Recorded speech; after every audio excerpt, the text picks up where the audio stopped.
High student, আমি Samir sir. আমার coaching in commerce এই ক্লাসে তোমাদের সবাইকে ওয়েলকাম জানিয়ে আজকের ক্লাস শুরু করছি। আজকের সেশনে যেটা থাকছে সেটা হচ্ছে আমরা ক্যাপিটাল এক্সপেন্ডিচার যে চ্যাপ্টার আছে তোমাদের ফাইন্যান্সিয়াল ম্যানেজমেন্ট, ওই ফাইন্যান্সিয়াল ম্যানেজমেন্টের ওই ক্যাপিটাল এক্সপেন্ডিচারের উপর আমি আজকে যে ক্লাসটা করছি সেটা হচ্ছে 3 নম্বর ক্লাস। এর আগে দুটো ক্লাস কিন্তু দেওয়া আছে, যেখানে প্রথম ক্লাসে আমি সমস্ত ফর্মুলাগুলো সমস্ত আলোচনা করেছি, আর সেকেন্ড ক্লাসে আমি পেব্যাক পিরিয়ডের উপর আমি প্রবলেম সলিউশন করে দেখিয়েছি।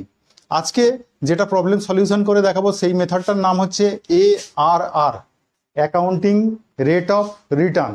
এই মেথড একটা প্রবলেম আছে, যে প্রবলেমটা আমি পড়ে শোনাচ্ছি, সেই প্রবলেমটা পড়ে শুনে নাও। তোমাদের স্ক্রিনে কিন্তু পুরোটাই আসবে প্রবলেমটা, তারপরে কিভাবে সলিউশন হয়েছে আমি সেটা দেখাচ্ছি। দেখো এখানে বলেছে a company wants to bring change in its production line for which capital expenditure estimated at ₹3 lakh. The estimated return before charging depreciation 45,000, 80,000, 75,000, 90,000 for 4 years. 4 বছরের তোমাদের রিটার্ন বলে দিয়েছে, কিন্তু রিটার্নটা আবার কীরকম বলেছে দেখো, বিফোর চার্জিং ডেপ্রিসিয়েশন, এখনও ডেপ্রিসিয়েশন চার্জ করা হয়নি, তার আগের প্রফিট।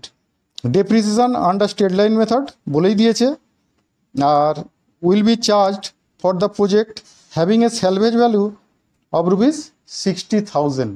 স্যালভেজ ভ্যালু বলা আছে 60,000, ইনিশিয়াল ইনভেস্টমেন্ট আছে 3 লাখ।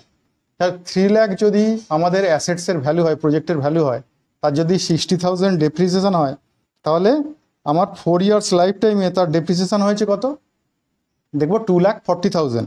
এই 2,40,000 যে ডেপ্রিসিয়েশন হয়েছে, স্টেট লাইন মেথডে করলে পার ইয়ারের ডেপ্রিসিয়েশন কত, তাকে 4 দিয়ে ডিভাইড করবো, তাহলে 4 দিয়ে ডিভাইড করলে আসবে অ্যাপ্রক্সিমেটলি 2,40,000কে আমরা যদি 4 দিয়ে ডিভাইড করি কত আসবে, 60,000। আর এখানে বলেছে assuming that no tax is paid, calculate the accounting rate of return.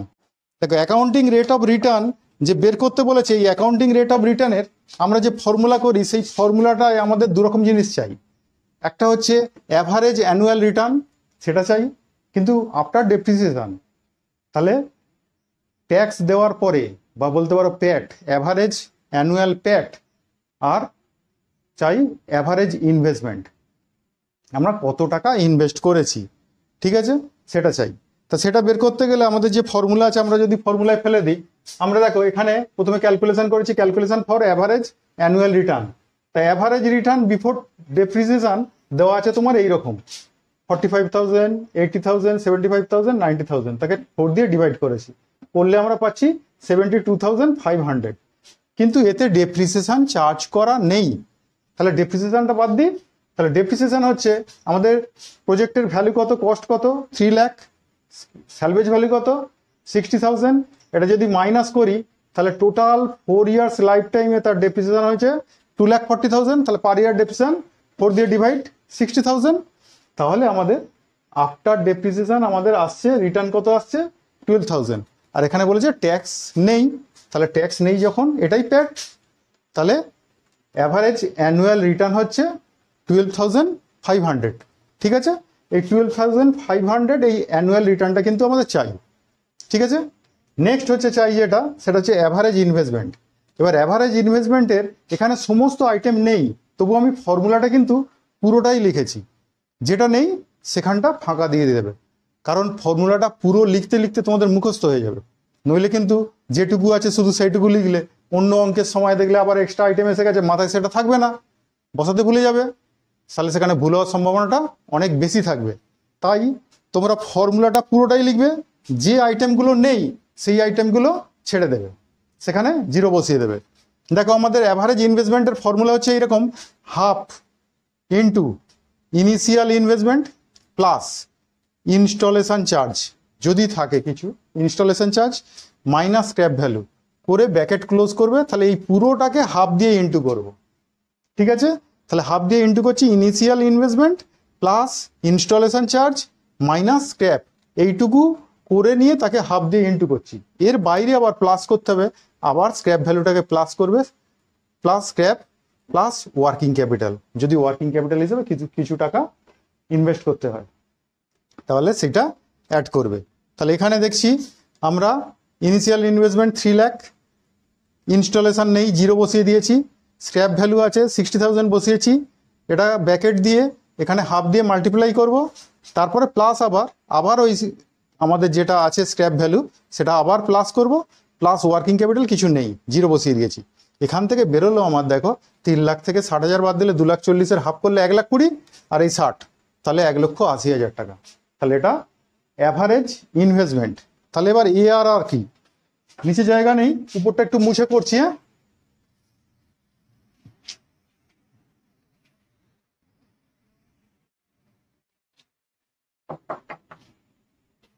তাহলে এখান থেকে বলবো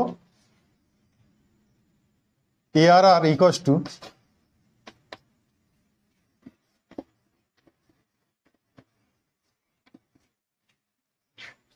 অ্যাভারেজ অ্যানুয়াল রিটার্ন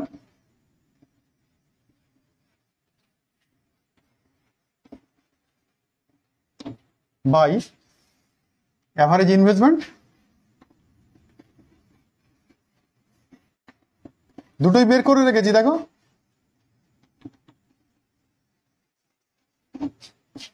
তাহলে এখানে অ্যাভারেজ অ্যানুয়াল রিটার্ন 12,500 পেয়েছি, ডিভাইড বাই আমরা এখানে অ্যাভারেজ ইনভেস্টমেন্ট পেয়েছি 1,80,000 টাকা। আর যদি পার্সেন্টেজ করতে চাও ইন্টু 100 করে দেবে, ঠিক আছে? দ্যাট মিনস 6 পয়েন্ট কত হলো বলছে 94%। রাউন্ড ফিগার হয়েছে? আচ্ছা 44 ছিল, ঠিক আছে, 6.94%। তাহলে এই যেটা পেলে এটাই হচ্ছে তোমাদের অ্যাকাউন্টিং রেট অফ রিটার্ন, ঠিক আছে? এইবার এই অঙ্ক করতে গেলে তাহলে তোমাকে বের করতে হচ্ছে সেটা মনে রাখতে হবে, প্রফিট আফটার ট্যাক্স যেটা পাচ্ছ লাইফ টাইম যতটা থাকবে, লাইফ টাইম যদি 5 ইয়ার্স হয় তাহলে 5 ইয়ার্সের প্রফিটকে তুমি প্রথমে অ্যাভারেজ করে নেবে। যদি ওটা বিফোর ট্যাক্স থাকে, বিফোর ডেপ্রিসিয়েশন থাকে, তাহলে অ্যাভারেজ প্রফিট যেটা থাকবে তার থেকে ডেপ্রিসিয়েশন বাদ দিলে বেরোলো ইবিটি, মানে earning before tax. Earning before tax থেকে ট্যাক্স বাদ দাও, ট্যাক্স বাদ দিলে বেরোলো কি প্যাট। যে প্যাটটা বেরোলো মানে ওটা অ্যাভারেজ করে নিয়ে করবে, তাহলে কিন্তু সুবিধা হবে। যদি প্রফিটটাকে 4 থেকে যোগ করে তুমি 4 দিয়ে ভাগ করে নাও, প্রথমেই অ্যাভারেজ করে নাও, তাহলে এবার তোমাকে ডেপ্রিসিয়েশন কভার লেস করতে হবে একবার, ট্যাক্স কভার লেস করতে হবে একবার। কিন্তু যদি তুমি 4টে ইয়ারের প্রফিটটা লিখে নাও তাহলে 4 বার ডেপ্রিসিয়েশন লেস করতে হবে, 4 বার ট্যাক্স লেস করতে হবে, তাহলে সেইখানে খাটতে হবে বেশি। প্রফিটটাকে অ্যাভারেজ আগেই করে নিয়ে তার থেকে যদি ডেপ্রিসিয়েশন বাদ না দেওয়া থাকে ডেপ্রিসিয়েশন বাদ দিই, ডেপ্রিসিয়েশন বাদ দেওয়ার পর যেটা এলো আর্নিং বিফোর ট্যাক্স, তার থেকে ট্যাক্স বাদ দিই, তাহলে এলো প্যাট মানে প্রফিট আফটার ট্যাক্স।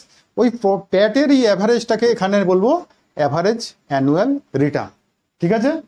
আর ইনভেস্টমেন্টের তো বললাম পুরো ফর্মুলাটাই লিখে নেবে, লিখে নিয়ে যেখানে যেখানে আইটেমগুলো আছে বসাবে, যেগুলো নেই 0 বসিয়ে দেবে, দিয়ে অ্যাভারেজ ইনভেস্টমেন্ট বের করে নেবে। তাহলে average annual return by average investment করলেই তোমার বেরিয়ে যাবে এখান থেকে অ্যাকাউন্টিং রেট অফ রিটার্ন বা ARR। তাহলে এই প্রবলেম আমি করে দিলাম। তোমরা কিন্তু তোমাদের যে সমস্ত প্রবলেম বই তোমাদের হাতে আছে তার প্রবলেমগুলোকে খুলে নিয়ে সেখান থেকে 3-4টে করে প্র্যাকটিস করো, ঠিক আছে? তারপরেও যদি অসুবিধা হয় আমাকে কমেন্ট বক্সে জানিও, আমি আরও এর উপর তাহলে ক্লাস দেবো।